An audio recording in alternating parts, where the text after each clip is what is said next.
সময়টা তখন ইংরেজ আমল। কালীঘাট মন্দির সংলগ্ন অঞ্চলে একটি বাড়িতে অক্ষয় তৃতীয়ার শুভ লগ্নে 1924 সালের 26শে এপ্রিল মাতা বসন্তলতা দেবীর ক্রোড়ে জন্ম হয় একটি শিশুর।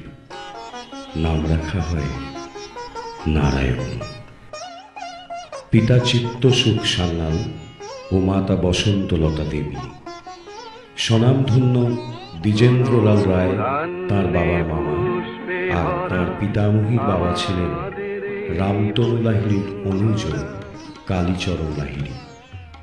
বাবা চিত্তসুখ সান্যাল ছিলেন একজন প্রযুক্তিবিদ ও সাহিত্য সংস্কৃতির অনুরাগী, এবং কাকা অমিয় সান্যাল ছিলেন প্রথিত যশা শিক্ষাবিদ ও সঙ্গীতজ্ঞ।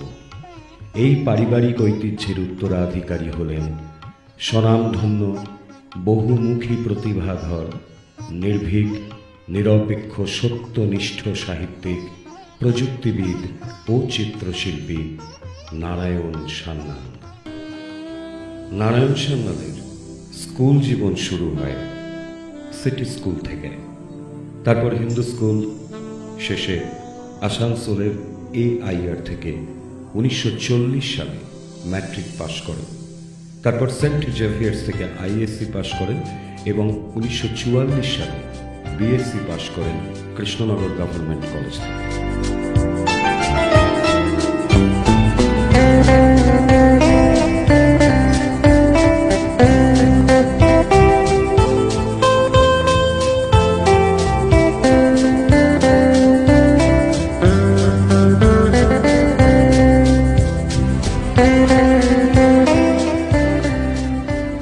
তারপর 1948 সালে শিবপুর থেকে সিভিল ইঞ্জিনিয়ারিংয়ে স্নাতক হন।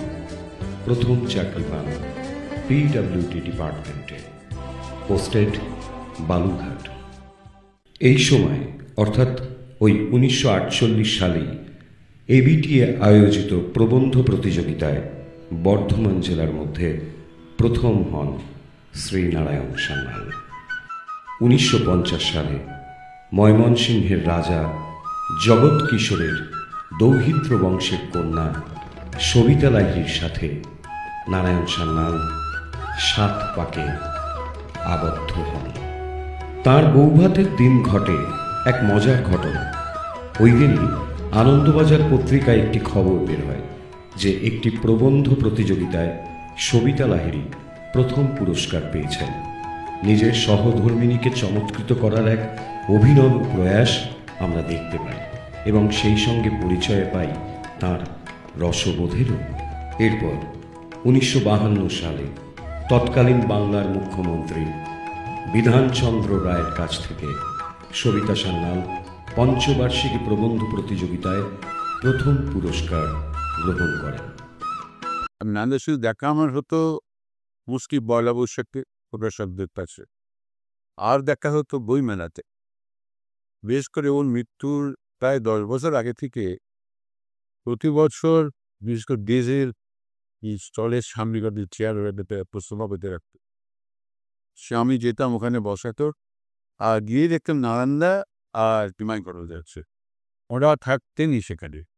তো সেখানে বসে সই দিতাম, নারায়ণদার সই দিত ওগুলোকে।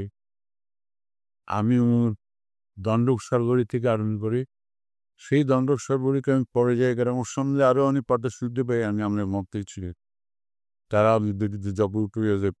হেডকোয়ার্টার্স ছিল পারবি, ওরা মধ্যপ্রদেশের অনেক জঙ্গলে কাজ করতো, ওই সিভিল কনস্ট্রাকশনের কাজ। তার বস ছিলেন নারায়ণদা আর কি, এক্সিকিউটিভ ইঞ্জিনিয়ার ছিল, তো উনি সব কাজ দিতেন। তাই অনেক পাঠকই জানেন না যে উনি একজন অত্যন্ত কৃতি ইঞ্জিনিয়ার ছিলেন এবং খুব বড় সরকারি কাজ করতে। নারায়ণদা খুব ইয়াং ছিলেন, at heart he was a very young person. আর সেদিন খুব ভালো লাগতো, তার সবসময় হাসি মুখ। তবে আমি ওর বাড়িতে ওর মৃত্যুর আগে যাইনি বাবা, ওই এখানে ওখানে দেখা হতো। আমার বাড়ি এতকে সবসময় বাড়িতে আমি আমার কোন সে কিছু আসেননি, কারণ আমার তো সময় ছিল না। গড় টু মার্কে মারপার অফিস করেছি আর লেটার সার্চ করেছি দাস। তবে it's a great loss and every death is painful to me. Everybody passes away is a great shock to me. আর ঈশ্বর সুন্দর শান্ত আর পূরণ হবে না। বাংলা সাহিত্যে তখন সদ্য যুবক নারায়ণ সান্যালের প্রথম প্রবেশ বকুলতলা পিএল ক্যাম্প, সাল 1955। প্রকাশকালেই এই উপন্যাস যথেষ্ট আলোড়ন সৃষ্টি করেছিল।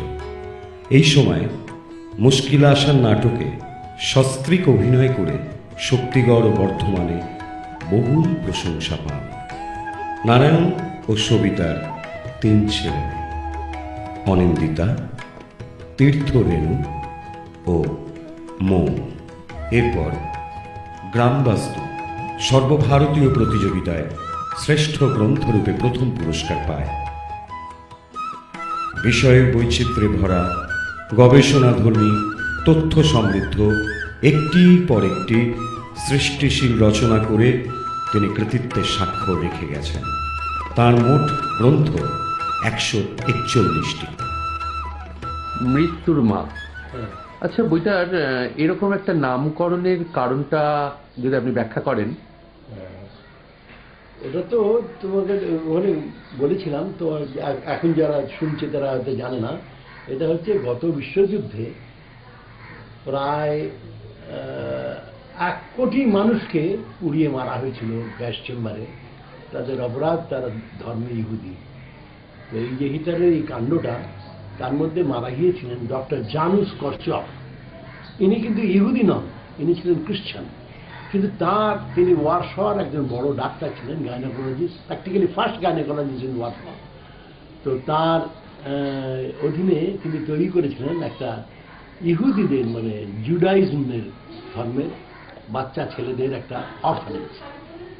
তো সেটাতে ছিল 6 বছর 7 বছর বয়স থেকে শুরু করে 16-17 বছর বয়স পর্যন্ত।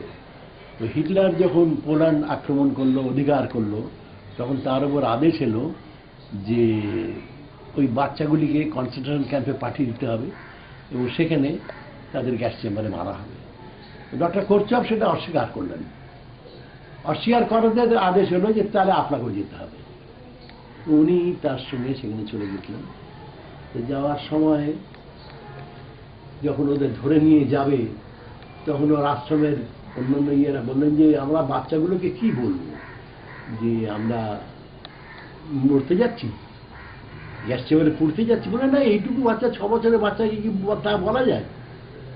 তখন একজন বললেন, ডক্টর ব্লচ, ওর অ্যাসিস্ট্যান্ট, যে তাহলে আমরা বলি আমরা একটা পিকনিকে যাচ্ছি, হই হই করতে করতে। তাহলে অন্তত যেটুকু সময় পর্যন্ত তারা বেরোচ্ছে ধরা পড়ো, ততক্ষণ পর্যন্ত তারা আনন্দে থাকে, পিকনিকে যাবে।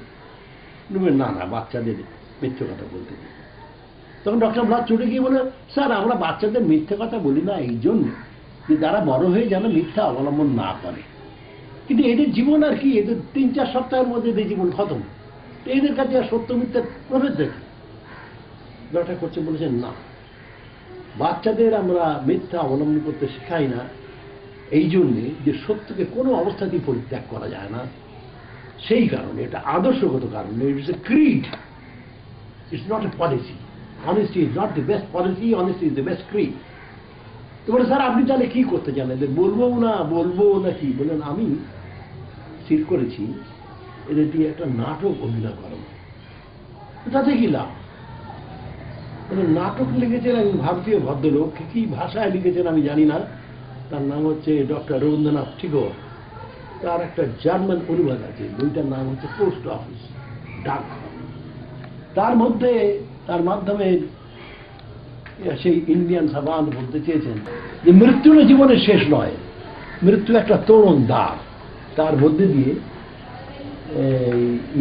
চলে আসে, মৃত্যুকে অতিক্রম করে আমরা অনন্ত জীবনে চলে যাই। তো সেই কাহিনীটাই নিয়ে এটা হচ্ছে বইটা। তখন মনে হলো যে এর নামকরণ করা যেতে পারে মৃত্যুর মা অমৃতম।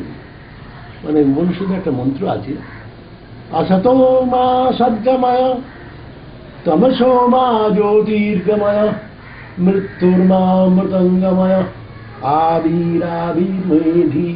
তার মানে অসৎ থেকে হে জগৎ পিতা তুমি আমাদের সত্যের দিকে নিয়ে যাও, অন্ধকার থেকে আলোকে নিয়ে যায় এবং মৃত্যুর মধ্যে দিয়ে অমৃতের পথে নিয়ে যায়। দণ্ডক শবরী, বিশ্বাসঘাতক, নৈমিষারণ্য, পথের মহাপ্রস্থান, সত্যকাম, অজন্তা অপরূপা প্রভৃতি একের পর এক প্রকাশিত হতে থাকে।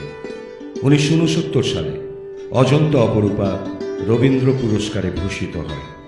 আচার্য সুনীতি কুমার চট্টোপাধ্যায় ভূয়সী প্রশংসা পায় এই উপন্যাসটি।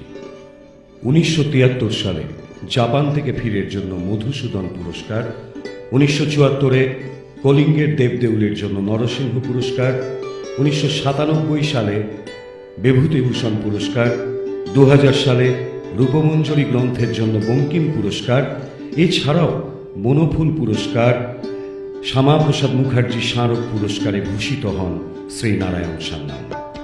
এছাড়াও তিমি তিমিঙ্গিল সর্বভারতীয় শ্রেষ্ঠ বেতার নাটক হিসাবে পুরস্কৃত হয়। অগ্নিকন্যা মমতার যে বইটি আমরা ছেপেছিলাম, এই বইটি প্রথমে কিন্তু আমাকে আমার দেয়নি, কেউ না কেউ কোনো না কোনো প্রকাশক এটা কম্পোজও করেছিল তারা ছাপবে বলে, কিন্তু কোনো কি কারণ জানি না তারা ছাপে।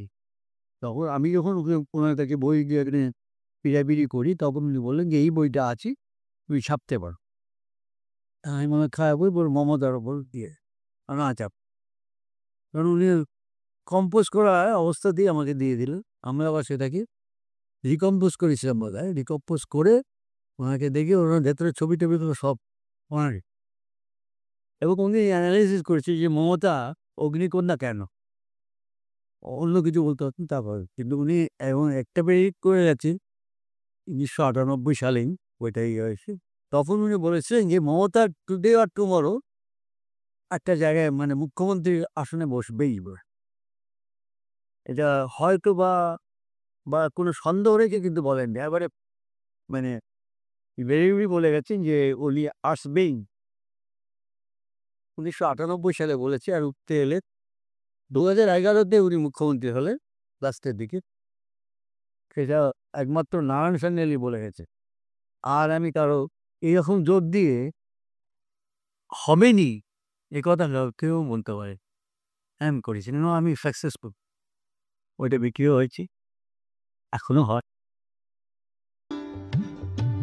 তার বহু উপন্যাস চলচ্চিত্রায়িত হয়েছে, তার মধ্যে উল্লেখযোগ্য পরিচালক ঋষিকেশ মুখার্জির সত্যকাম। অভিনয় করেছিলেন ধর্মেন্দ্র, শর্মিলা ঠাকুর, সঞ্জীব কুমার, রবি ঘোষ, অশোক কুমার প্রমুখ।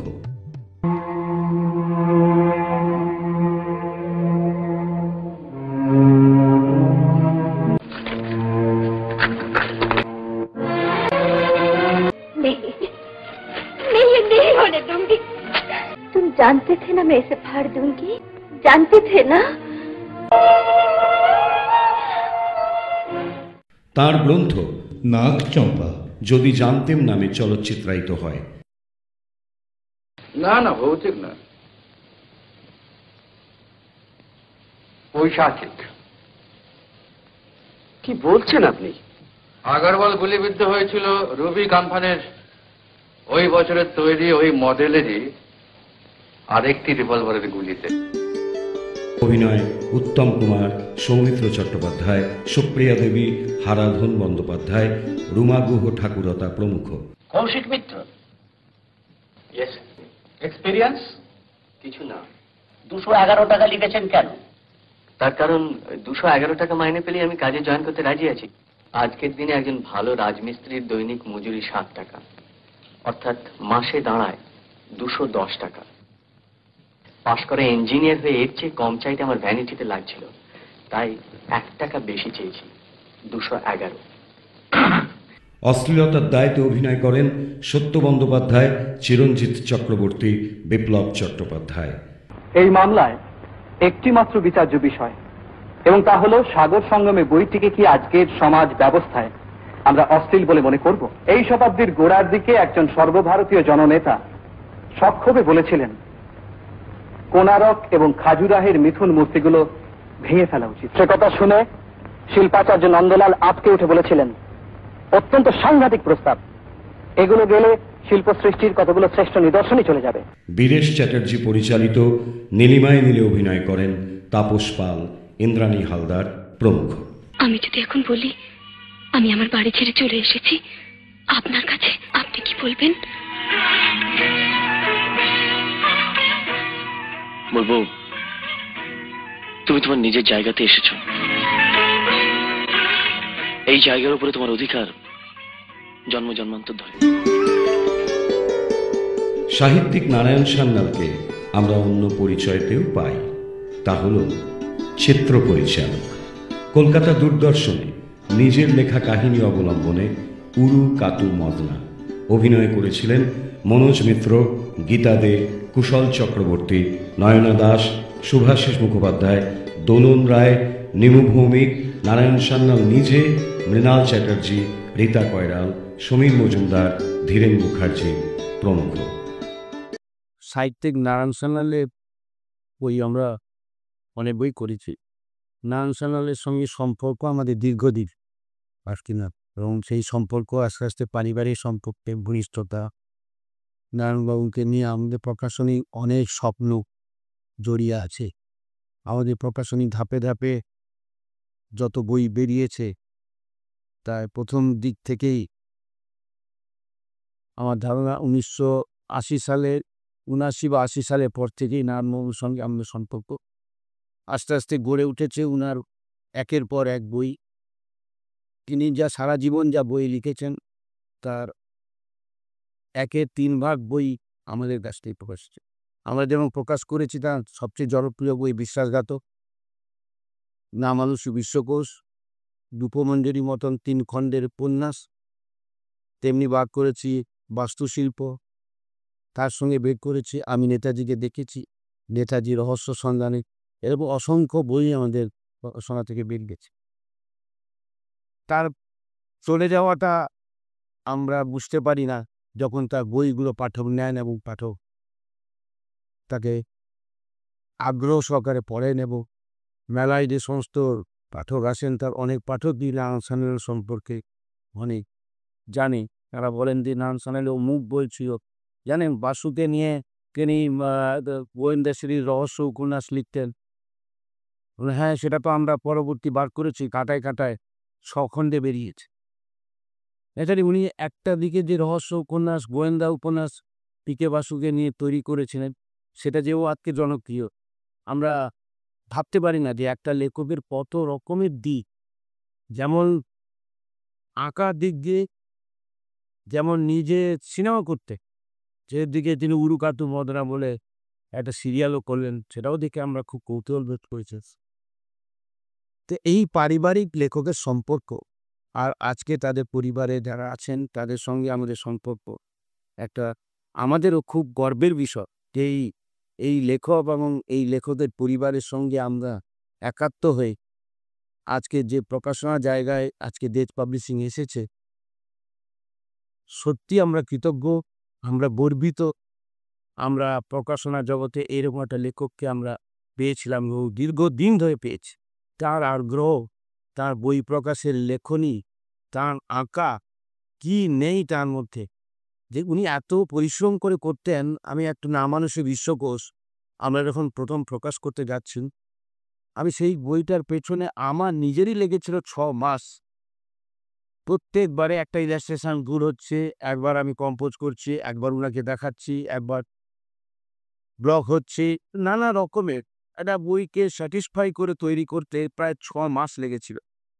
এদেরই উনি খুব খুঁতখুঁতেও ছিলেন, মানে যে এটা ঠিক হলো না, এই ছবিটা ফেলে দাও, আবার উনি আঁকতেন। ওনার বইয়ের অসংখ্য বইয়ের মধ্যে ওনার নিজের ইলাস্ট্রেশন আছে। তো এইগুলো আমি জানি সবাই সাহিত্যিক হন, কিন্তু এই সব রকম মিলিয়ে সাহিত্যিক, এটা আমার প্রকাশনা জগতে খুব কম লেখকই এসেছে। আমি খুবই গর্বিত তার কাছে যে তিনি আমাদের একের পর এক উপহার দিয়েছেন। এখন যা বাংলা সাহিত্যে এখন অনেকগুলো দিক দিয়ে তার শ্রেষ্ঠ বইগুলো এখন বাংলা সাহিত্যে খুবই চলছে। পাঠকরা তার বই এখনও আগ্রহ সহকারে নিন, সেই জন্য আর দেশ পাবলিশিং ওনার কাছে চিরকৃতজ্ঞ, এবং আর এর দিকে দেশ পাবলিশিং গড়ে দিচ্ছে। চিত্রশিল্পেও তার ছিল অসামান্য পারদর্শিতা। বহু গুণে গুণান্বিত এই বরেণ্য মানুষটির বহু চিত্র আমরা দেখতে পাই।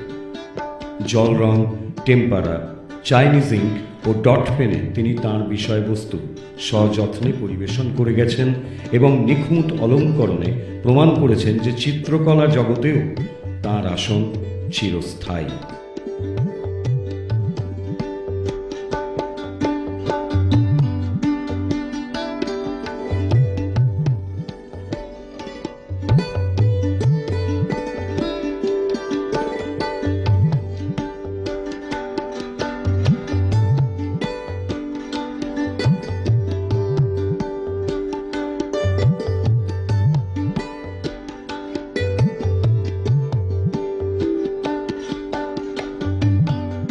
ব্যঙ্গচিত্র অঙ্কনেও তার মুছিয়ানার পরিচয় আমরা পাই।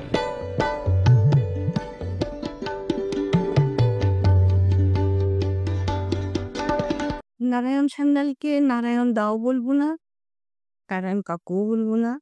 নারায়ণ সান্যাল বললে, এই পুরো নামটা উচ্চারণ করলে যে ব্যক্তিত্বটা আমার চোখের সামনে ভেসে ওঠে, দীর্ঘ, উজ্জ্বল এবং আন্তরিক একটি ব্যক্তিত্ব। তার সমস্ত অবয়বে এমন গ্রেস, এমন সিনসিয়ারিটি, ঠিক এমনটা আমি আর দেখিনি। আর মা বললেন, মা নানান রকম ভ্রমণের বই পড়তে খুব ভালোবাসতেন। বললেন, অপরূপা অজন্তাটা পড়েছিস? যদি আমি বললাম, না তো, যদি না না পড়ে থাকিস তাহলে এক্ষুনি পড়ে নি। তো আমি যখন খোঁজ করলাম তখন আর অপরূপা অজন্তা নেই, অজন্তা অপরূপা হয়ে গেছে। তা অজন্তা অপরূপা পড়ে তো আমি মুগ্ধ, এবং আমার অনেক দিন ধরে যাবার ইচ্ছে ছিল। 86-এ চলে যাই পুনাতে। পুনা, তারপরে ওই আওরঙ্গাবাদ, এগুলো ঘুরে আমরা অজন্তা ইলোরা যাই।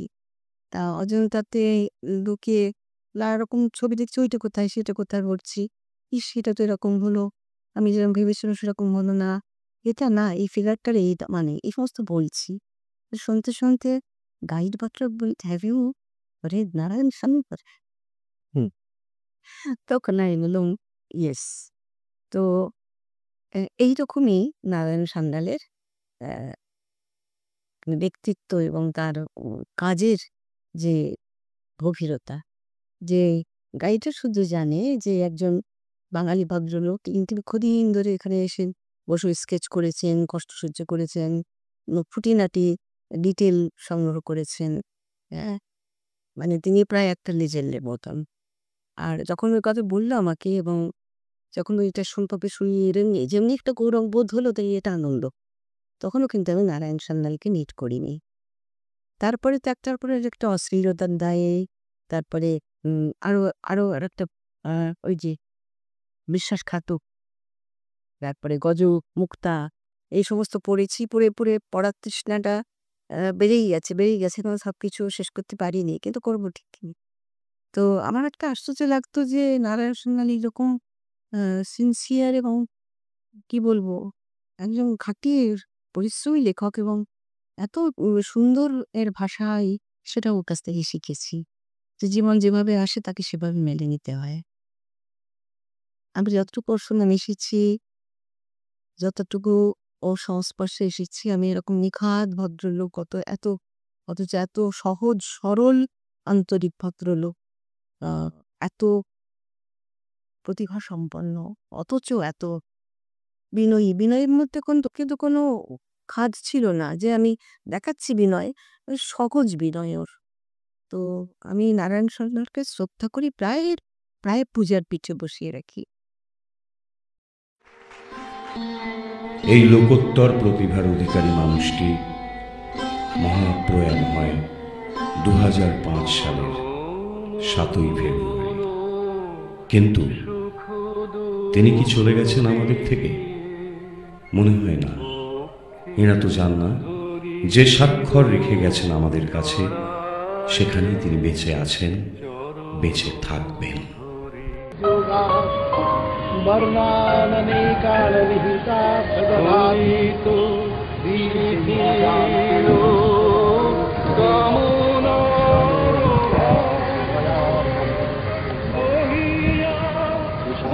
यस्य यमो सूर्य प्राजापत्य भूहरस्मिन् समूहतेज यत्ते रूपं कल्याणतमं तस्य पुष्पाणि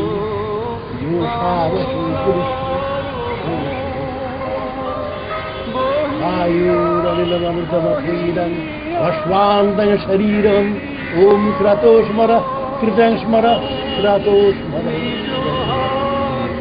अग्नेनय सुपथाराय अस्मान् विश्वानि देव वैनानि विद्वान् यूयोद्धस्मज्जुहुरानवेन भूयिष्ठाय ते नमः पूर्णमिदं पूर्णात् पूर्णमुच्यते पूर्णस्य पूर्णमादाय पूर्णमेवावशिष्यते ॐ शान्तिः शान्तिः शान्तिः हरि